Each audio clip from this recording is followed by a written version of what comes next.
आका ने फरमाया था कि मेरी उम्मत के 73 फिरके होंगे, एक ही जन्नती होगा। तो सहाबा ने पूछा था, या रसूल अल्लाह सल्लल्लाहु अलैहि वसल्लम, वो जन्नती फिरका कौन है, वो जन्नती फिरका कौन है? तो मेरे आका ने छोटा सा जुमला फरमाया था, मा अना अलैहि व अस्हाबी, मैं जिस रास्ते पर मैं चल रहा हूं और मेरे ये सहाबा चल रहे हैं, कयामत तक जो इसी रास्ते पर होगा वही जन्नती फिरका होगा। कयामत तक जो इसी रास्ते पर होगा वो जन्नती फिरका होगा। अब आओ तज्जिया करते हैं कि इस जमाने में हुजूर के रास्ते पर और सहाबा के रास्ते पर कौन चल रहा है? क्या कादियानी चल रहा है, या देवबंद का चल रहा है, या मिर्जाई चल रहा है, या राफजी चल रहा है, या सुन्नी बरेलवी चल रहा है? कौन चल रहा है? मैं उसका दूध का दूध कर देता हूं। कैसे? हुजूर सल्लल्लाहु अलैहि वसल्लम के पहले खलीफा सिद्दीक अकबर का जब विसाल का वक्त आया, अपने विसाल से 2-3 दिन पहले उन्होंने वसीयत किया। क्या वसीयत किया? कि ऐ लोगों, जब अबू बकर का जनाजा तैयार हो जाए तो इसके जनाजे को हुजूर सल्लल्लाहु अलैहि वसल्लम की कब्र पाक के सामने रख देना। कब्र पाक के सामने रखना, दरवाजा न खोलना, खुद कुछ न करना। अगर अंदर से मेरे हुजूर खुद दरवाजा खोल दे तो अबू बकर को उसमें रखना, वरना कहीं और दफन कर देना।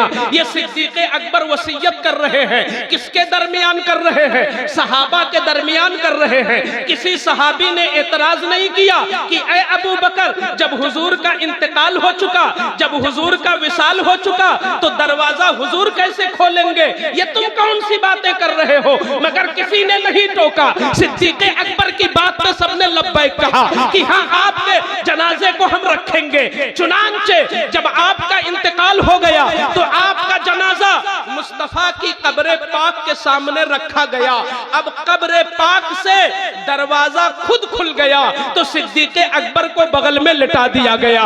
मैं कहता हूं, यहां से सहाबा का अकीदा पता चल गया, यहां से सहाबा का मसलक पता चल गया कि सहाबा का मसलक ये है कि हुजूर इंतकाल के बाद भी जिंदा है, हुजूर विसाल के बाद भी जिंदा है, हुजूर अपनी कब्र में जिंदा है। ये सहाबा का अकीदा है। तो जो सहाबा का अकीदा था वही अकीदा मेरे इमाम ने बरेली से दे दिया। तू जिंदा है वल्लाह, तू जिंदा है वल्लाह, मेरे चश्मे आलम पे चढ़ जाने वाले। सुभान अल्लाह। नारे तकबीर, नारे रिसालत, नारे गौस, साहबाए इकराम, नारे हैदरी। अब जो हुजूर को विसाल के बाद जिंदा मानते हैं वो सहाबा के रास्ते पर हैं। जो हुजूर को कब्र पाक में बिल्कुल मिन व अन जिंदा मानते हैं और महफिलों में आना मानते हैं, वही सहाबा के रास्ते पर हैं। और इस वक्त रूए जमीन पर सिर्फ मसलके आला हजरत वाले हैं जो हुजूर को इस तरह जिंदा मानते हैं कि हुजूर जहां चाहे तशरीफ ले जाए। वाह, सुभान अल्लाह, सुभान अल्लाह। आप कहोगे नहीं, दूसरे भी मानते हैं। हमने बेटी की शादी लगाई और उससे पूछा, अभी मैं प्रधान साहब के साथ आया, प्रधान जी यहाँ के जो है, मुझे बड़ी खुशी हुई। अगरचे पढ़े लिखे कम है मगर उन्होंने बड़ी अच्छी बात कही। उन्होंने ये कही कि जब मेरी लड़की की शादी आई तो मैंने उससे पूछा, भैया तुम बरेलवी हो कि नहीं हो? अगर सुन्नी बरेलवी हो तो रिश्ता पक्का, और नहीं हो तो फिर रिश्ता नहीं होगा। हर आदमी को यही करना चाहिए। आज अहले सुन्नत दारुल उलूम से यह मैसेज दिया जा रहा है।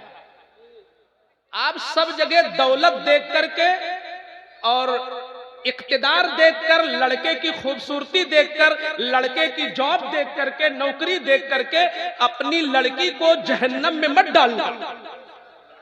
देखना कि सहाबा के रास्ते पर है कि नहीं है, सहाबा के रास्ते पर है कि नहीं है। और आप उतना नहीं जान पाओगे। एक मशवरा दे जाऊं मुफ्त में कि जब कहीं शादी लगाओ तो गांव का मुखिया तो बुलाते हो बुलाओ, चच्चा बाबा को बुलाते हो बुलाओ, नाना खालू को बुलाते हो बुलाओ, मगर एक मुफ्ती को भी बुला लो, एक आलिम दीन को भी बुला लो, एक इलाके के अच्छे इमाम को भी बुला लो, ताकि वो देख ले जिसके यहाँ बेटी का रिश्ता कर रहे हो वो सहाबा के रास्ते पर है कि नहीं, वो रसूलुल्लाह के रास्ते पर है कि नहीं। वाह सुभान अल्लाह सुभान अल्लाह। आज तो सब दावा कर देते हैं, सब दावा कर देते हैं हम हुजूर को मानते हैं।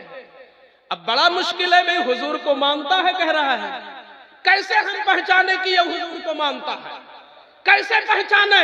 तो इस दौर में एक नाम है, इस दौर में एक नाम है, इस दौर में एक मेयार है, इस दौर में एक सिक्का है जिसको कहते हैं मसलके आला हजरत, जिसको कहते हैं आला हजरत। उससे पूछ लेना, अगर तुम हुजूर को मानते हो तो आला हजरत के बारे में क्या ख्याल है, मसलके आला हजरत के बारे में क्या ख्याल है? वाह सुभान अल्लाह सुभान अल्लाह।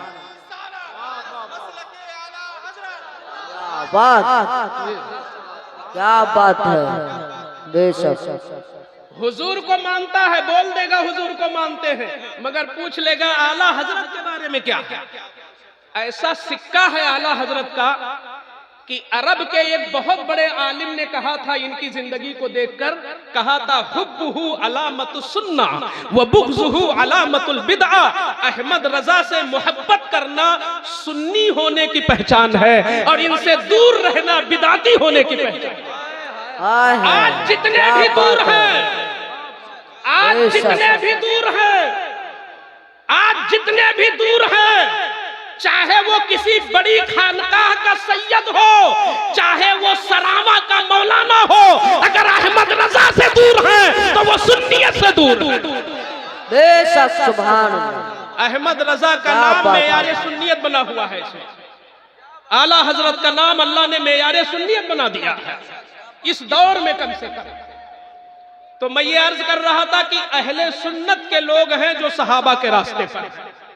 आज एक हदीस गढ़ ली जाती है, कभी कभी राफजियों ने बहुत बड़ा जुल्म किया है कि हदीसों को अपनी राय से उन्होंने उसमें तफसीर कर डाला, तफसीर बिर राय, और सुन्नियों को वर्गलाते हैं। अगर माहौल संजीदा है तो मैं एक बड़ी मजबूत बात बुखारी शरीफ से, हमारे उलमा के लिए भी हो सकता है मजीद तहकीक का दरवाजा खुले और हमारे उलमा उस पर मजीद मुताला करें। बुखारी शरीफ की एक हदीस है, मेरे आका सल्लल्लाहु अलैहि वसल्लम का जब विसाल होने वाला था तो अभी 5 दिन बाकी थे। हुजूर का विसाल हुआ पीर को और मेरे आका सल्लल्लाहु अलैहि वसल्लम बीमार हो गए जुमेरात ही को। जुमेरात को इतने बीमार हुए कि दर्द बढ़ गया। जब दर्द बढ़ गया तो मेरे आका सल्लल्लाहु अलैहि वसल्लम ने फरमाया कि किताब लाओ, यानी कागज लाओ, मैं कुछ लिख दूं ताकि मेरे बाद गुमराह ना हो जाओ। अल्फाज में पढ़ता हूं बुखारी के, इतूनी बि किताबिन अक्तुब लकुम ला तदिल्लु बअदा। ऐ लोगो, एक कागज ले आओ, मैं कुछ लिख दूं ताकि मेरे बाद गुमराह ना हो जाओ। वहां पर अहले बैत भी मौजूद थे और सहाबा भी मौजूद थे। तो मेरे आका ने किसी का नाम नहीं लिया था कि फला ले आओ। अब जिम्मेदारी किसकी थी लाने की? सहाबा की भी थी, अहले बैत की भी थी। सारे लोग मौजूद थे कि किताब ले आओ, कागज ले आओ। मगर उस मौके पर हजरते उमर बोल पड़े। हजरते उमर ने कहा, हस्बुना किताबुल्लाह, अल्लाह का कुरान मुकम्मल हो चुका है, वो काफी है। हुजूर बीमारी में है और दर्द बढ़ा हुआ है, इनको जहमत मत दो, लोगों जहमत मत दो। अब मैं बताना चाहता हूं कि हजरते फारूक का जो ये जुमला था वो इश्क़े रसूल में था, वो इसलिए नहीं था जो शियों ने माना निकाल लिया। यहां पर ये ऐसे ही है कि जैसे अल्लामा फजील साहब बहुत बीमार हो और कुछ कहे कि जरा लाओ रजिस्टर लाओ, मैं बता दूं कहां कहां चंदा बाकी है। तो कोई शागिर्द कहे, अरे रजिस्टर में पता लिखा है, हम लोग ढूंढ लेंगे, हजरत को जहमत मत दो। रजिस्टर में एड्रेस लिखा, हम लोग ले आएंगे, हजरत को जहमत मत दो, हजरत बीमार है। तो ये ऐसे ही था। हजरत उमर को दर्द आया कि नबी को तकलीफ है, अब इस मौके पे लिखाया न जाए, कुरान मुकम्मल है, उसी से देख लिया जाएगा। अब इसको शियों ने क्या कह दिया कि चूंकि हजरत अली की खिलाफत लिखवाना था नबी को और उमर ताड़ गए कि अली की खिलाफत कहीं लिख न दे, तो इसलिए उन्होंने बीच में आकर कहा मत लाओ कागज। उनको दुश्मनी थी अली से, तभी तो बाद में खलीफा बन गए।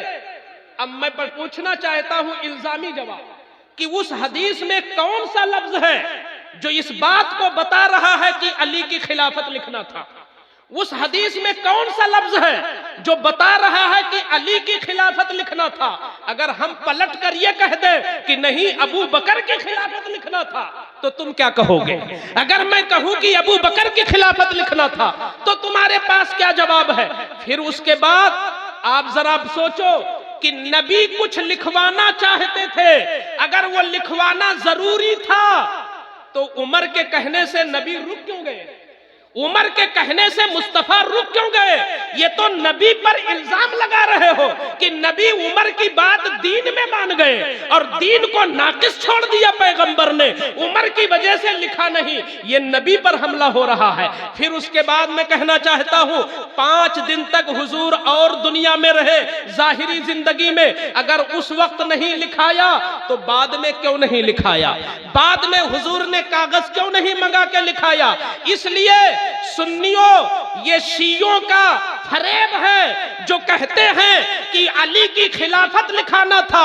हरगिज हरगिज अली की खिलाफत नहीं लिखाना था, बल्कि बाद में मेरे हुजूर ने एक वसीयत किया था, वही वसीयत लिखाना था। वो वसीयत ये थी कि नमाजों को मजबूती से थामना, रोजे को मजबूती से थामना, ज़कात पर मजबूती से कायम रहना, हज पर मजबूती से कायम रहना। जो हुजूर बाद में वसीयत कर रहे हैं उसी को हुजूर लिखवाना चाहते हैं।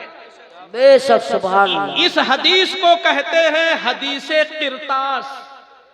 इस हदीस को कहते हैं हदीसे, सब लोग बोले हदीसे। अब अगर कोई राफजी मिले आपसे कहे भैया हदीसे किरतास के बारे में क्या ख्याल है, तो अब आप इतना तो कह सकते हो कि अहले सुन्नत मदरसे में जो मुफ्ती शेर मोहम्मद ने बताया था वही ख्याल है।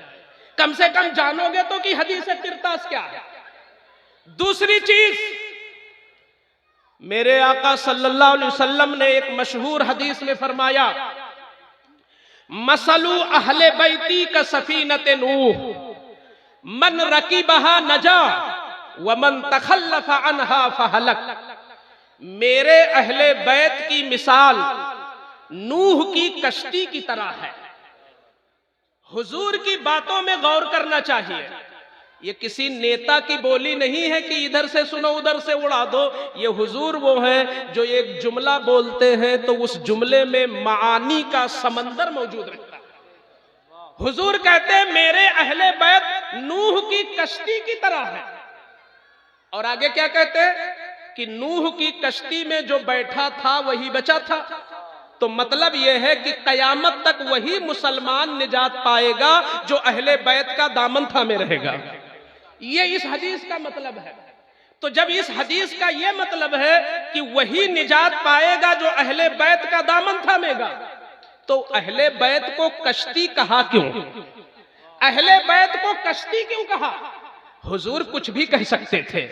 हुजूर ये कह देते कि मेरे अहले बैत से जो मोहब्बत करेगा वही निजात पाएगा, जो उनसे जुड़ा रहेगा वही निजात पाएगा। लेकिन अहले बैत को कश्ती क्यों कहा? कश्ती इसलिए कि हुजूर आज के हालात देख रहे थे।